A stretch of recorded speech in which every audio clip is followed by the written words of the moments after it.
Shalom,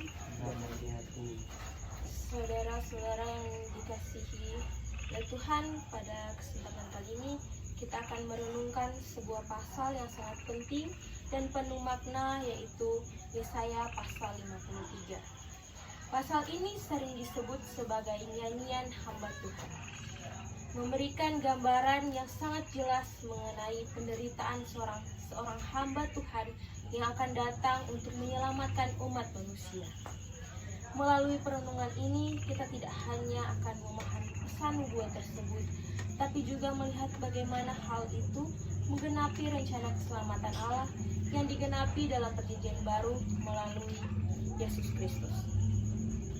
Mari kita mulai dengan sedikit melihat konteks sejarah di balik nubuat ini. Yesaya hidup pada abad ke-8 sebelum Masehi, di zaman yang penuh dengan gejolak politik, ketidaksetiaan rohani, dan ancaman dari kerajaan-kerajaan besar. Israel pada waktu itu terbagi menjadi dua kerajaan, Israel di utara dan Yehuda di selatan. Kedua kerajaan ini mengalami banyak kesulitan. Kerajaan Israel sudah jatuh ke tangan bangsa Asyur pada tahun 722 sebelum Masehi. Sementara Yehuda, meskipun lebih kecil, juga berada dalam ancaman besar dari bangsa yang sama. Yesaya sebagai nabi Tuhan diutus untuk memperingatkan bangsa Yehuda agar bertobat dan kembali kepada Tuhan, karena mereka sering kali menyimpang dalam ibadah dan moralitas mereka. Tapi yang menarik adalah di tengah-tengah kondisi yang penuh ketegangan ini, Yesaya juga membawa pesan pengharapan yang luar biasa. Dia menubuatkan kedatangan seorang hamba Tuhan yang akan menderita untuk menebus dosa umatnya dan membawa keselamatan bukan hanya bagi Israel, tapi untuk semua bangsa.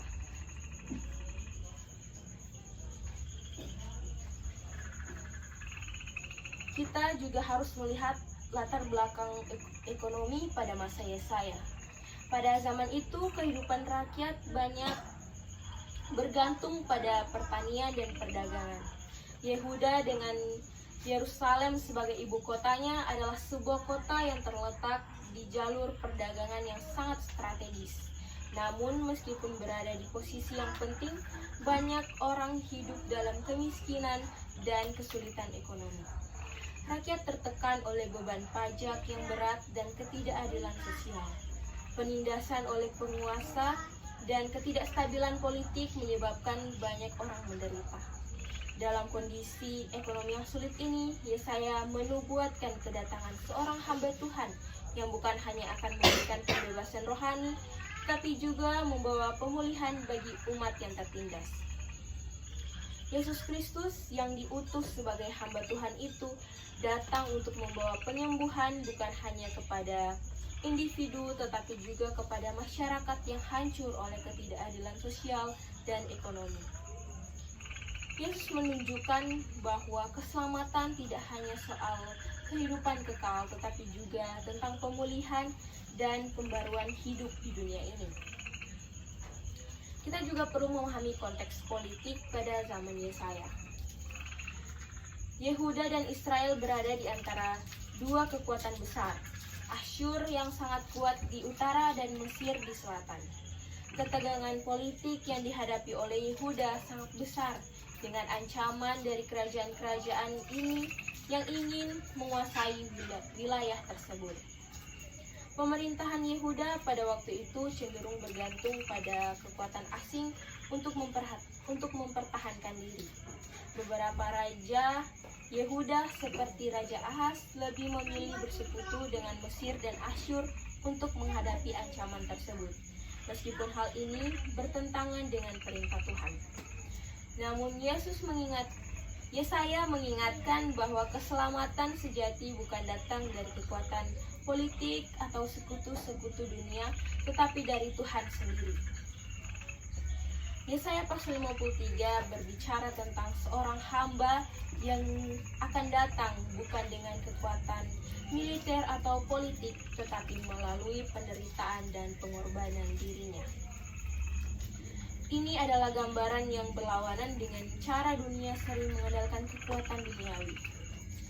Kita melihat kehidupan Yesus Kristus dalam Perjanjian Baru, kita melihat bahwa Dia datang bukan dengan pedang atau kekuatan militer, tetapi dengan kasih dan pengorbanan. Yesus tidak mengandalkan kekuatan politik atau militer untuk mengalahkan musuh, melainkan melalui salibnya Dia mengalahkan dosa dan maut. Itulah kemenangan sejati yang diberikannya kepada kita. Secara geografis, Yehuda terletak di wilayah yang sangat strategis di timur Laut Tengah, namun juga sangat rentan terhadap serangan bangsa-bangsa besar.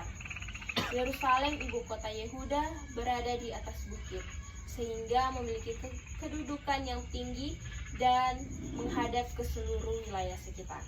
Meskipun demikian, wilayah ini seringkali menjadi sasaran serangan karena letaknya yang berada di jalur perdagangan utama antara Mesir, Asyur, dan Babilonia.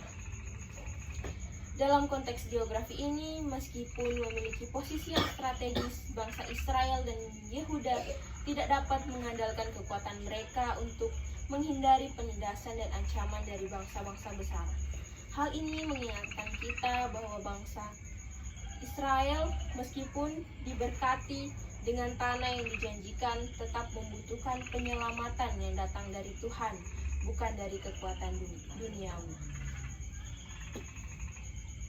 Yesaya 53 ini menggambarkan penderitaan hamba Tuhan, juga mengingatkan kita bahwa penyelamatan yang Tuhan janjikan tidak bergantung pada posisi geografis atau kekuatan militer, tetapi pada kesetiaan Tuhan yang mengutus hambanya untuk mati demi dosa-dosa umat manusia.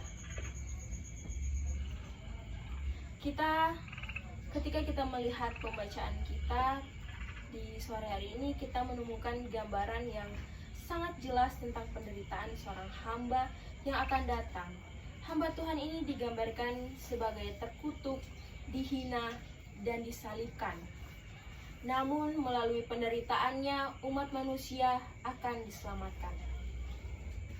Dalam Yesaya 53 ayat 5, Ia tertikam oleh karena pemberontakan kita, Ia diremukkan oleh karena kejahatan kita, ganjaran yang mendatangkan keselamatan bagi kita ada padanya, dan oleh bilur-bilurnya kita menjadi sembuh.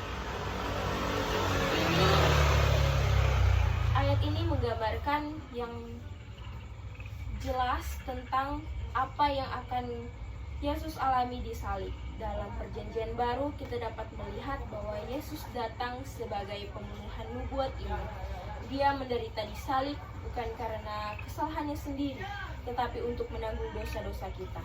Melalui kematian dan kebangkitannya, kita menerima pengampunan dan keselamatan yang tidak dapat kita capai dengan usaha atau kekuatan kita sendiri. Yesus adalah hamba Tuhan yang dijanjikan itu. Penderitaannya di salib adalah penggenapan dari nubuat Yesaya, yang tidak hanya untuk bangsa Israel, tetapi untuk semua umat manusia. Dia datang untuk menyelamatkan, bukan melalui kemenangan politik, tetapi melalui pengorbanan diri yang besar.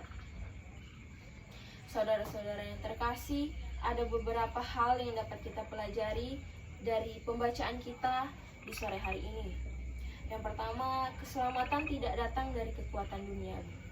Dunia sering kali mengandalkan kekuatan politik, ekonomi, atau militer untuk mencapai tujuan, tetapi pembacaan kita mengingatkan kita bahwa keselamatan sejati hanya datang melalui pengorbanan dan penderitaan Yesus Kristus. Kita diajak untuk mempercayakan hidup kita sepenuhnya kepada Tuhan, bukan pada kekuatan duniawi. Yang kedua, penderitaan punya tujuan yang lebih besar. Yesus tidak menghindari penderitaan, melainkan melalui penderitaannya, Dia membawa kita pada keselamatan.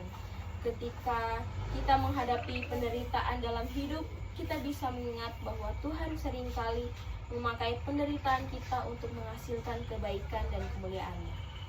Yang ketiga, kasih yang mengorbankan. Kasih Yesus ditunjukkan dalam bentuk pengorbanannya di salib. Ini adalah panggilan bagi kita untuk hidup dalam kasih yang rela berkorban bagi sesama, seperti yang dicontohkan oleh Yesus. Saudara-saudara, pembacaan kita di sore hari ini mengingatkan kita akan kasih dan rencana besar Allah untuk menyelamatkan umat manusia melalui penderitaan hamba Tuhan yang sejati, yaitu Yesus Kristus. Sebagai orang percaya, mari kita hidup dalam syukur atas pengorbanannya dan terus mengandalkan Tuhan dalam segala hal. Tuhan memberkati kita semua. Amin.